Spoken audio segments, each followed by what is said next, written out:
Some of you may have noticed that I put some posts out on Instagram and such around raising some money for USA Triathlon Foundation. And I want to give a little bit of context as to why I'm raising that money and thought this would be kind of a unique way to do it.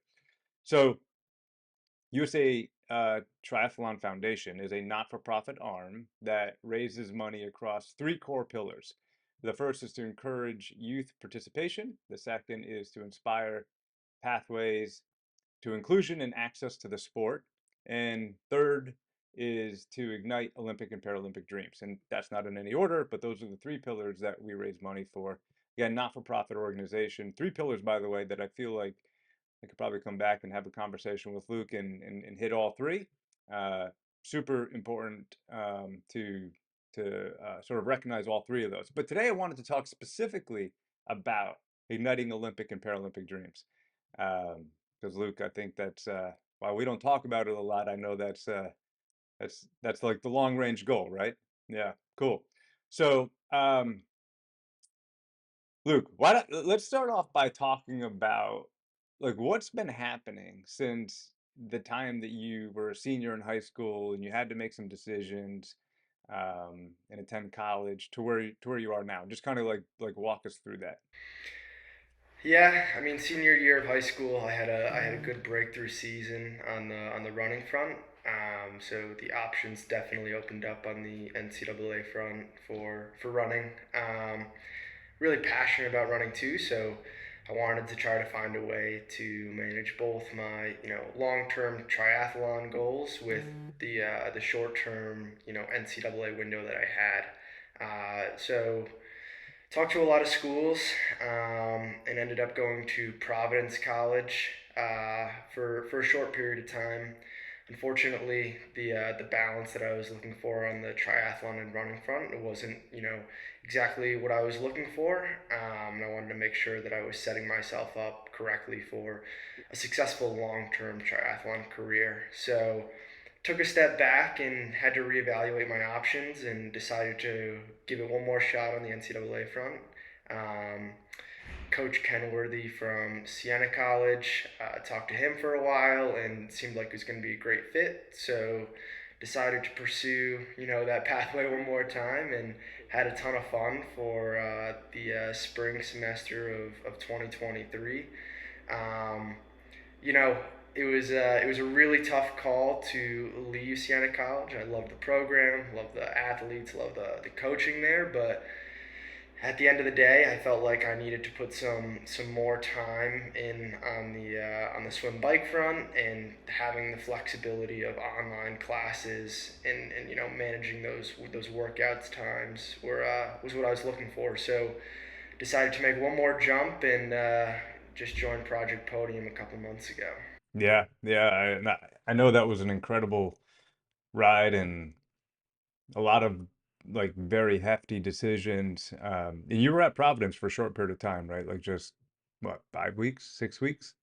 Yeah, yeah, it's pretty Yeah, short. pretty short. So, and I think we learned it is not too uncommon, unfortunately, for the experiences that you had there to kind of that led to the decisions that you felt like you needed to make. So then yeah, you're at Siena and great program, great coach, Coach Kenworthy, super supportive of you, right? But what led to the change? Like what happened between Siena and where you're at now with Project Podium? Yeah, I mean, there's a few different factors. One of them was just the environment. While being in the NCAA environment is a ton of fun, being surrounded by those runners, it definitely pushes you to, maximize on that front, which is definitely what I saw. In just a couple months there, I took off. I think it was like 25 seconds off my 5K PR, and that was only with two track 5Ks. So definitely saw a lot of progress in that short window. But you know, being a triathlete, you need to be supported on the swim bike front. That's the other 2/3 of it. And not having any swimmers in the pool to push me, or having limited pool availability, or not being able to ride in the winters because it was in New York and got pretty cold there, and snow was definitely an issue. aside from that, I think funding was a big component of it too. Paying for school, and then also trying to fund yourself for the races you go to, the coaching fees you have. You know, going to go see different coaches around the country because I've got an incredible support team, but it costs money to go to these places, and um, I just decided it would make more sense financially in the long term to make this investment now, and not stack up a ton of debt on my part or my parents' part, and join Project Podium because they do have the resources to help young athletes like myself who are trying to pursue those Olympic Yeah, dreams. yeah, it makes sense. I think I get it because you and I are along, and in general the family for the ride on this one. I also know that we're here today talking about the funding aspect, right, and why it's so important that USA Triathlon Foundation is supported so that they in turn can support this pillar around Olympic and Paralympic dreams. Meaning, I also know that there's a lot of other reasons why, that went into the decision that you made to leave the NCAA environment to join Project Podium. But funding is sort of, it's an important one. And in fact, we've talked in the past. It'd be good to just hit on this really quickly. um, we talked about, you mentioned international travel, right? I think a lot of folks don't understand why competing internationally is important. And the other day, you and I had a discussion on the hierarchy of like development from like elite or youth elite to continent comp. Can you just kind of like explain that a little bit, and why, like, what does that hierarchy look like? And why is it important that you show up to these races? Yeah, I mean, I'd say with my development right now, I'm probably in one of the toughest periods for financially. You've got the youth and the junior series by USAT, which are huge in terms of getting kids into the sport and a pipeline to get to that next level, which is earning the elite card and trying to go to those continental cups. But at my stage, when you're just getting into Connie Cups and you're working towards the podiums there, and hopefully getting on some World Cup start lists in the next year or two, you're not at the point of making national team, so you're not getting a lot of those trips subsidized. You don't have stipends, so um, you got to find a way to go to these international races and earn these points, and try to hit those podiums because that's what you need to make those national teams and climb up the ranks. Um, but for most people, unfortunately, there's no funding there. So you either got to stick to the domestic races, which aren't going to get you those points, or you got to shell out a lot of cash to go to these races and probably not get a big return on it. Even if you get top three, chances are it's not going to cover all of your costs to get there and back. So having opportunities like Project Podium to gain that international experience is huge. So not having to worry about costs right now, and then hopefully by the time I graduate from this program, I'm already on something like a national team, and I'm not worried about costs there either. Yeah, and I think it makes a lot of sense. I mean, part of what we talked about too is um, it's like a flywheel effect, right? Like the more you compete internationally at like Connie Cups, the more points you accumulate, and therefore you earn points to compete at the next level, which would be World Cups. And then you travel internationally for these World Cups, which are major events, right? And you accumulate more points, and eventually you get to qualify for World Triathlon Cup Series, right? But if you don't, I think part of your point here is if you don't show up to the Connie Cups to begin with, you don't accumulate the points, and therefore like your ability to compete at the higher level is compromised. Is that right? Yeah, yeah, exactly. You need to go to races to get better. Not just from an experience perspective, but from those points. Like, I could go to one Connie Cup and win it, and I'd see a big jump in my world ranking, but it's race after race after race. The consistency of racing that's going to really push me to that next level. You can't just do it in one race. It takes years of development at the beginning of this elite stage to rack up the points needed to make it to that next level. Yeah, gotcha. Super helpful. All right, so Switching gears a little bit, you were recently in Punta Cana. What was going on down there? Yeah, that was a key race for me and the other USAT juniors who were selected to go to that event. We have our qualifying standards for world championships, but we also have to earn our spots as a nation, which was originally supposed to be last year in Uruguay, but it got pushed to Punta Cana this year. So we can earn at a maximum 3 spots.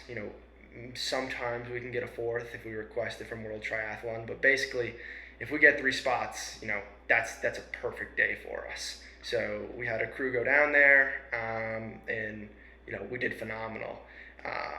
We had one U.S. guy in the podium, and then we had, I think it was 2 other guys in the top 14 and one who just missed it, who got 15th place. So it was a great day for the U.S. Great experience, but we also now have 3 guys going to Hamburg, Germany for the World Championships, which is really Yeah, really yeah, cool. that's great. It was a good showing. Super, strong field, but a lot of depth coming out of the Project Podium team and the US in general. So yeah, it's great.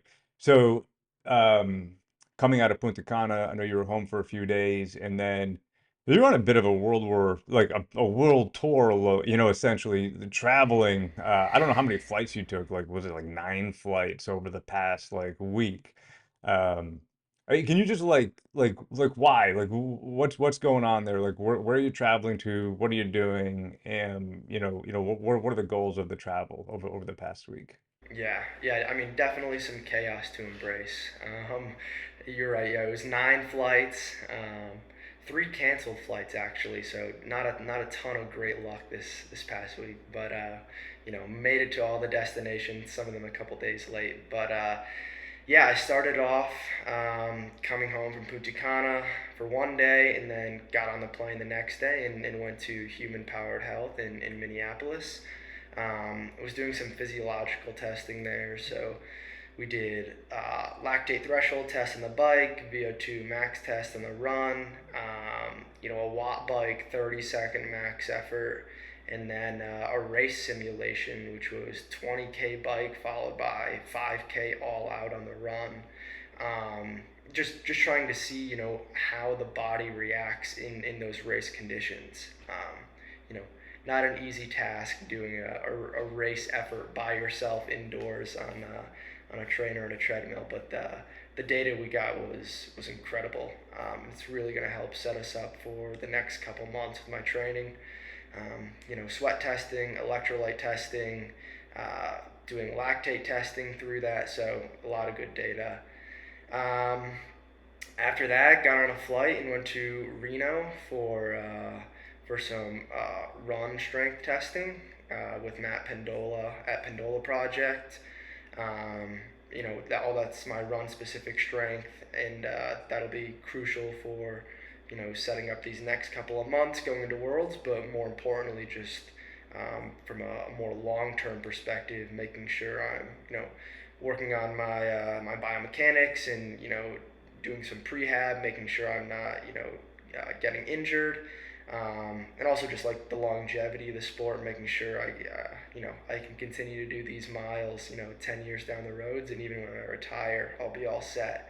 Um, and then yeah, got on a flight and now in Park City for a solid 2 month training block at altitude before heading off to I mean, it's Hamburg. incredible, right? Like um the resources available to do all of those assessments, VO2 max, LT testing. I mean, outside of how strenuous, obviously that is, and all these like maximal or just sub-maximal tests, it's hard. But the insights you get from that, to your point, is like an important feedback loop into the training plan, right? Like it helps to inform it. I suspect you'll probably do it again at some point.